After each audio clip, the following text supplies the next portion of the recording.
Hai teman-teman, Assalamualaikum warahmatullahi wabarakatuh. Kami dari Universitas Negeri Islam Surakarta, Fakultas Ekonomi dan Bisnis Islam, jurusan Akuntansi Syariah kelas 2A. Di sini, saya dan kelompok saya yang beranggotakan, saya sendiri, Dian Febriani Putri. Selanjutnya, Beni Sucita Paningsih dan Cynthia Indasari. Di sini, saya akan menyampaikan materi mengenai 4 imam mazhab. Pertama yang akan saya jelaskan tentang Imam Hanafi. Imam Hanafi lahir pada tahun 80 Hijriah, bertepatan dengan 699 Masehi di sebuah kota bernama Kufah. Sejatinya, nama Imam Hanafi adalah Nu'man bin Sabit bin Marzaban al-Farisi yang bergelar Al-Imam Al-Azam. Ketika lahir, pemerintah kekhalifahan Islam dipimpin oleh Abdul Malik bin Marwan, keturunan kelima Bani Umayyah. Ia hidup dalam keluarga yang soleh. Ia sudah hafal Al-Quran sejak masih usia anak-anak dan merupakan orang pertama yang menghafal hukum Islam dengan cara berguru.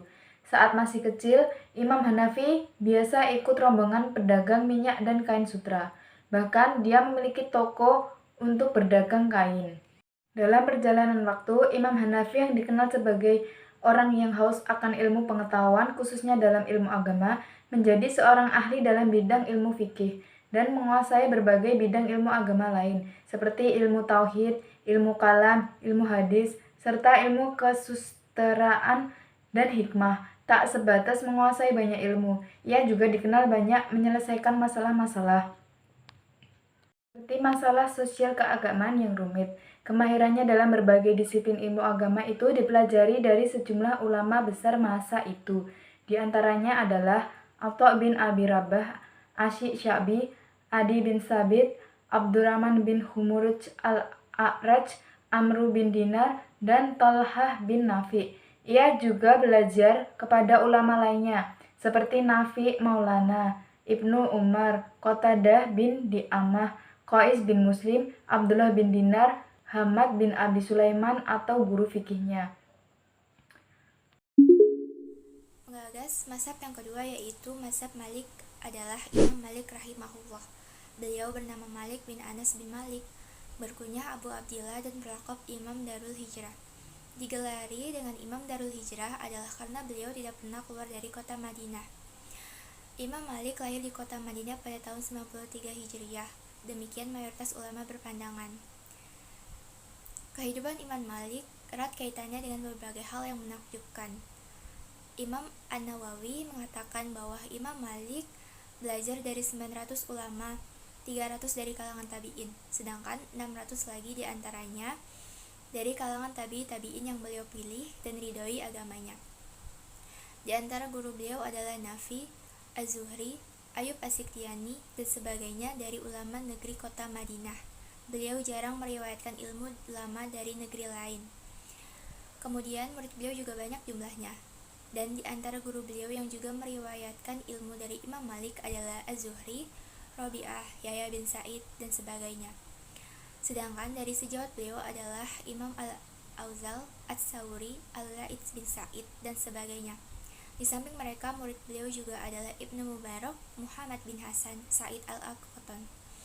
Dan di antara kitab beliau yang paling fenomenal adalah Al-Muwatta. Al-Muwatta berarti yang disepakati, atau tunjang, atau panduan, yang membahas tentang ilmu dan hukum-hukum Islam. Dalam penyusunannya, ia menghabiskan waktu 40 tahun. Selama waktu itu, ia menunjukkan kepada 70 ahli fikih Madinah. Kitab tersebut menghimpun 100.000 hadis dan yang meriwayatkan Al-Muwatta lebih dari 1.000 orang. Karena itu naskahnya berbeda-beda dan seluruhnya berjumlah 30 naskah, akan tetapi yang terkenal hanya 20 naskah. Imam Malik jatuh sakit pada hari Ahad dan menderita sakit selama 22 hari. Kemudian 10 hari setelah itu ia wafat. Sebagian meriwayatkan Imam Malik wafat pada 14 Rabiul Awal 179 Hijriah. Imam Syafi'i adalah seorang ulama yang sangat masyhur. Di Indonesia, mayoritas umat Islam menganut mazhab Imam Syafi'i dalam menjalankan syariat agama, khususnya di bidang ilmu fikih dan ilmu hadis. Imam Syafi'i dilahirkan pada tahun 150 Hijriah, bertepatan dengan wafatnya dua ulama besar saat itu, yakni Imam Abu Hanafi yang wafat di Irak dan Imam Ibnu Jurayj al-Makki, seorang mufti Hijaz yang wafat di kota Makkah. Beliau bernama lengkap Muhammad bin Idris bin Abbas bin Utsman bin Syafi'i dan bertemu dengan nasab Rasulullah di Abu Manaf. Artinya Imam Asy-Syafi'i berasal dari suku Quraisy dan bertemu nasabnya dengan baginda Nabi, meski beliau bukan keturunan beliau Shallallahu Alaihi Wasallam. Imam Asy-Syafi'i berkunyah Abu Abdillah dan berlakop Nasyirus Sunnah atau pembela sunnah, kendati beliau mampu memperoleh ilmu dan kedudukan yang tinggi. Beliau adalah seorang ulama yang hidup dengan asuhan sang ibu saja, sebab ayah beliau wafat saat Imam masih belia.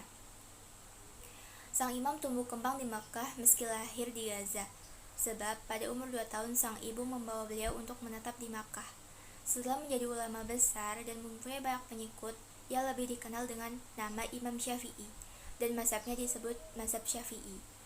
Di antara hal pertama yang beliau pelajari adalah kefasihan berbahasa Arab, yaitu dengan keluar dari Makkah dan menetap di pedalaman bernama suku Huzail atau sebuah suku Arab yang paling fasih bahasanya.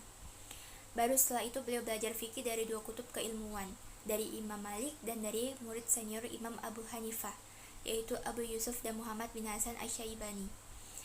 Kepekaran Imam Syafi'i tidak lagi diragukan, terlebih dalam bidang fikih, di mana beliau mampu menggabungkan 2 jenis fikih pada saat itu, madrasah hadisnya Imam Malik dan madrasah ra'i atau akal atau logika Imam Abu Hanifah. Lebih jauh, beliau pula yang awal mudah menggagas dan membukukan ilmu usul fikih dengan kitabnya Ar-Risalah. Kitab beliau yang paling terkenal adalah Al-Um dan Ar-Risalah. Beliau berguru pada banyak syekh, di antaranya adalah Imam Malik bin Anas, Ibnu Uyainah, Muhammad bin Hasan, Abu Yusuf, dan masih banyak lagi. Rabi bin Sulaiman mengatakan bahwa Imam Asy-Syafi'i meninggal pada malam Jumat setelah maghrib dan dimakamkan hari Jumat setelah asar pada bulan Sya'ban 204 Hijriah dalam usia 54 tahun. Baik, yang terakhir yaitu biografi Imam Hambali. Nama asli beliau adalah Abu Abdillah Ahmad bin Muhammad bin Hambal Asy-Syaibani. Beliau terlahir dari kabilah Syaiban, yaitu keluarga yang terhormat, ramah, serta berakhlak mulia, seperti yang dikatakan oleh Imam Ibnu al-Atsir. Imam Hambali dilahirkan di Baghdad, Irak pada tahun 164 Hijriah atau sekitar 780 Masehi pada masa kekhalifahan Abbasiyah. Pada saat itu, Baghdad menjadi pusat peradaban dunia di mana para ahli yang ahli di bidangnya masing-masing berkumpul untuk mengajarkan ilmu sekaligus menuntut ilmu di tempat tersebut. Lingkungan yang seperti itulah yang menjadi faktor pendukung bagi Imam Hambali, bagi beliau untuk menjadi orang yang besar. Apalagi beliau juga terlahir dari keluarga Syaibani yang notabene melahirkan orang-orang besar pula. Guru pertama Imam Hambali adalah Abu Yusuf al-Khodi, yaitu murid senior dari Imam Abu Hanifah. Tidak cukup sampai di situ, beliau juga melaksanakan safar dalam menimba ilmu. Ia mengunjungi kota Makkah, Madinah, Suriah, dan Yaman. Dalam perjalanan tersebut, ia bertemu dengan Imam Syafi'i di kota Makkah dan menimba ilmu darinya selama 4 tahun. Imam Syafi'i mengajarkan Imam Hambali tidak hanya sekedar menghafalkan ilmu hadis dan fikih, akan tetapi memahaminya secara mendalam. Hal yang menarik dari Imam Hambali adalah meskipun beliau sangat menghormati dan menuntut ilmu kepada ulama-ulama mazhab Hanafi dan Syafi'i, namun beliau memiliki arah pemikiran sendiri. Ini menunjukkan bahwa beliau adalah seorang yang tidak fanatik dan membuka diri. Imam Hambali wafat pada tahun 855 Masehi, tepatnya di usianya yang ke-75 tahun. Sekian presentasi dari kelompok kami, kurang lebihnya mohon maaf. Wassalamualaikum warahmatullahi wabarakatuh.